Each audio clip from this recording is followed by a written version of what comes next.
राधे राधे सभी को। मैं हूँ दीपिका और आप देख रहे हैं मेरा चैनल दीपिका शर्मा व्लॉग 26। तो मैंने जैसे कि कहा था आपसे कि मैं अपने और अपने कान्हा जी की स्टोरी आपसे कहूँगी, कहानी आपसे कहूँगी जो द्वारिकाधीश की। ऐसे तो मेरी जो जगन्नाथ जी की, द्वारिकाधीश जी की, सोमनाथ जी की और माता सप्तशृंगी, ये सारी कहानियाँ जो मैं आपको एक एक करके आपको बताऊंगी। तो आज हम शुरू करते हैं द्वारिकाधीश जी से। मेरे साथ क्या चमत्कार किए थे, तो शुरुआत करते हैं द्वारिकाधीश से। तो द्वारिकाधीश जी की कहानी है वो मोर पंख की है। यानी मैं मोर पंख भूल चुकी थी और वो किस तरह भगवान जी ने उड़ते उड़ते उड़ते मेरे पास मोर पंख भेज दिया, उसकी ये कहानी है।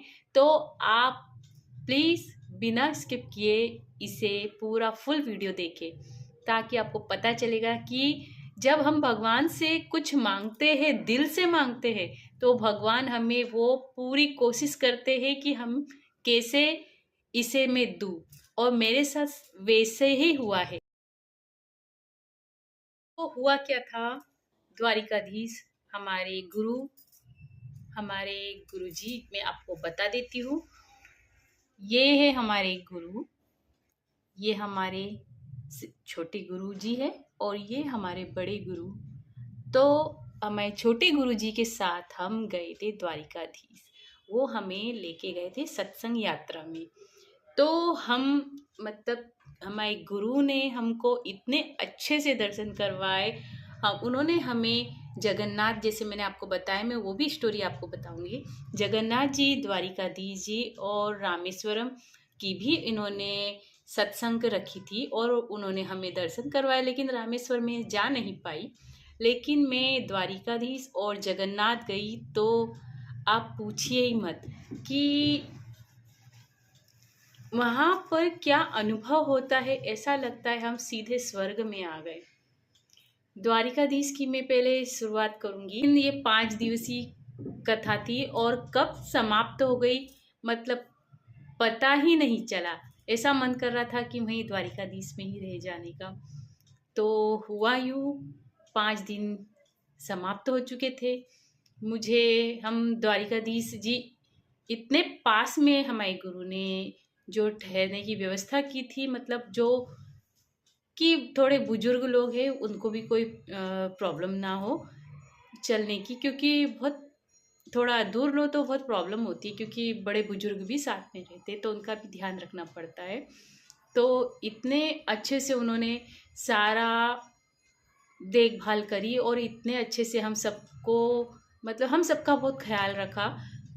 बहुत अच्छे से सब कुछ हो गया और उसके बाद हमारा निकलना था। तो मैं तो सत्संग परिवार से, परिवार ही कहूँगी क्योंकि हमारा एक परिवार बन चुका है।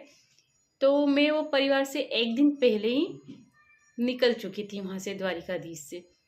लेकिन उसके एक दिन पहले मैं मोर पंख लेने गई थी। तो मोर पंख मुझे जिस जहाँ से मैं ले रही थी वहाँ पे गूगल पे भी नहीं था और उसके पास छुट्टा भी नहीं था। तो मैंने सोचा चलो कोई बात नहीं, कल ले लेंगे। तो कल कल के चक्कर में मुझे पता ही नहीं कि कल तो हम निकलने वाले हैं और हम सुबह में निकल चुके थे। मतलब सुबह, हाँ सुबह में निकल चुके थे। मैं 24 को निकली और हमारे जो सत्संग परिवार है वो 25 को निकले। तो मैं 24 की सुबह निकल चुकी थी। तो उस दिन रात में मैंने मोर पंख लेने की सोची और ऐसा इत्तेफाक हुआ कि मैं मोर पंख नहीं ले पाई। और मैं सच बोलूँ तो मैं भूल ही गई। मोर पंख का मेरा दिमाग पे से ही उतर गया कि चलो एक नहीं दूसरी दुकान से ले लेते। तो बिल्कुल बोले चलो कोई नहीं, बाद में आते हैं ले लेते। तो पता नहीं था कि मार्केट बंद हो जाता है। जब मैं बाद में मोर पंख लेने आई तो वहाँ पे देखा पूरा 8 8 बजे, 8 9 बजे तो पूरा सब खत्म, पूरा कुछ भी नहीं, सन्नाटा हो जाता है। तो आप इस बात का ज़रूर ध्यान रखिएगा। तो अब मैंने सोचा अब जाने तो देखते। फिर मैं सोमनाथ के लिए निकल गई। फिर मेरी जो परिवार थे, सत्संग परिवार, उनसे मैंने कहा था कि मेरे लिए मोरपंख लेके रखना। तो अब हुआ क्या, वो भी निकलने वाले थे तो वो भी नहीं ले पाए मोर पंख। तो मैंने बोला कोई बात नहीं, अभी अब मैं सोमनाथ में थी। सोमनाथ में भगवान जी के भी दर्शन किए। और जब हम वहाँ से भी निकले तो मतलब ऐसा लग रहा था जैसे भगवान मुझे चिढ़ा रहे हैं। वहाँ पे भी मैं जब ऑटो में बैठी तो एक इंसान मतलब बहुत सारे मोर पंख लेके सामने से गुजरा, और मेरा ऑटो इतना स्पीड में था कि मैं बोल भी नहीं पाई कि जरा रुको, मुझे मोर पंख लेना है। मतलब वो ऐसे वो मोर पंख जा रहे हैं और मैं ऐसे देख रही हूँ। मैंने बोला अरे, और हमारी ट्रेन भी थी तो सुबह में, तो क्या बोलूँ, सामने से चला गया मोरपंख। मेला कोई बात नहीं, ऐसे करते करते मैं मुंबई आ गई। सोमनाथ की स्टोरी वो मैं आपको बाद में बताऊंगी, क्योंकि ये वीडियो बहुत लॉन्ग मतलब बहुत लंबा हो जाएगा। तो मैं अभी सिर्फ द्वारिकाधीश का ही बता रही हूँ कि किस तरीके से भगवान ने मेरी इच्छा पूरी करी। अब फिर मैं मुंबई आ गई और फिर मुझे बहुत अफसोस हुआ कि कुछ तो लाना चाहिए था याददाश्त, मतलब अपने द्वारिकाधीश जी की कुछ मतलब याददाश्त कुछ तो लेके आना चाहिए था मुझे। और कहते कि वहाँ से मोरपंख लाना चाहिए, तो मैं वो भी नहीं लाई एक चीज़, तो मुझे बहुत बुरा लगा। अभी मैं क्या करती, मैंने द्वारिकाधीश जी को ही कह दिया कि हे प्रभु, अब आप ही है जो ये चीज़ मुझे, अब मेरे से गलती तो हुई है लेकिन मैं नहीं ला पाई, लेकिन अब आप ही हो जो मेरी इच्छा पूरी करेंगे। तभी फेसबुक पे मेरे फ्रेंड का एक मैसेज दिखता है कि मैं द्वारिकाधीश जा रहा हूँ। अभी क्या, अब तो मैंने देखा अरे वाह, मैंने वैसे ही उसे फटाफट मैसेज किया कि जब तू द्वारिकाधीश जा रहा है तो मेरे लिए मोर पंख जरूर लेके आना।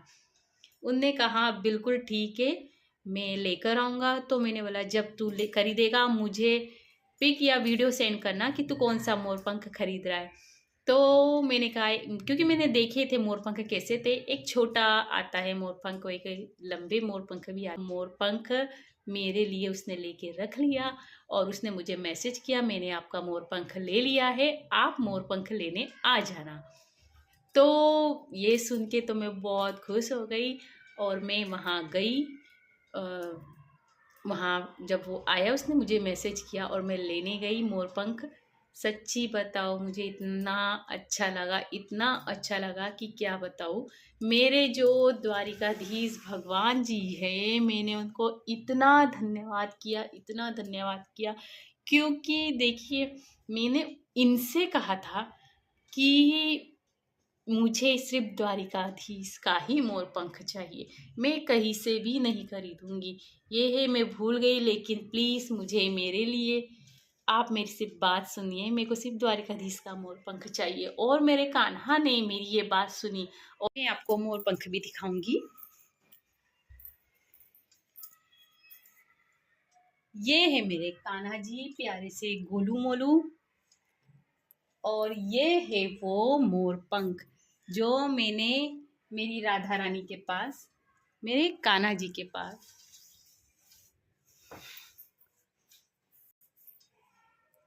ये है वो द्वारिकाधीश का मोर पंख। मेरे कान्हा जी ने मुझे ये गिफ्ट समझो, गिफ्ट मिला मुझे मेरे कान्हा जी की तरफ से मेरा मोर पंख। और एक और मोर पंख दिया है, वो भी मैं आपको दिखाती हूँ।